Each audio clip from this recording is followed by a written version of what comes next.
తెలంగాణ రాష్ట్రం ఇలా సాధించుకున్నామంటే ఆర్టికల్ 3 అంబేద్కర్ గారు ఆలోచించి పెట్టిన ఆర్టికల్ 3 దయ వల్ల మాత్రమే ఇలా తెలంగాణ వచ్చింది.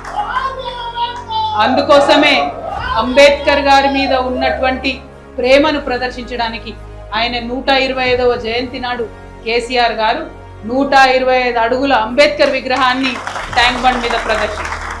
దేశంలో ఎక్కడా అంత ఎత్తైన అంబేద్కర్ విగ్రహం లేదు. కానీ ఇప్పుడున్నటువంటి ముఖ్యమంత్రి గారు ఆయన ఆలోచన చిన్నగా ఉన్నది, చూపు కేవలం పెద్దవాళ్ళ వైపే ఉన్నది. అందుకే అంత పెద్ద అంబేద్కర్ ఉన్నా కూడా ఆయన చిన్న చూపే చూస్తున్నాడు. ఇంతవరకు అంబేద్కర్కి దండ వేయకుండా నట్ట నడిబొట్టున సెక్రటేరియట్ పక్కనున్న అంబేద్కర్కు దండ వేయకుండా ఆయన అంబేద్కర్ గారిని అవమానించే స్థాయి ముఖ్యమంత్రికి లేదు.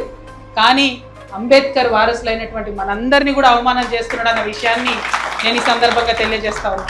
మరి ఈ వేదిక ద్వారా ముఖ్యమంత్రి గారిని నేను డిమాండ్ చేస్తూ ఉన్నా, మీరు అంబేద్కర్ జయంతి ఏప్రిల్ 14 వస్తున్నది, ఆ లోపల ఖచ్చితంగా పెద్ద అంబేద్కర్కు రాష్ట్రంలో ఉన్నటువంటి క్యాబినెట్ అంతా కూడా పోయి దండ వేసి గౌరవించాలి.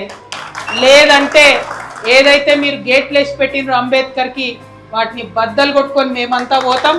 మా అంబేద్కర్ను ఎట్లా గౌరవించుకోవాలో ఖచ్చితంగా అట్లా గౌరవించుకుంటాం.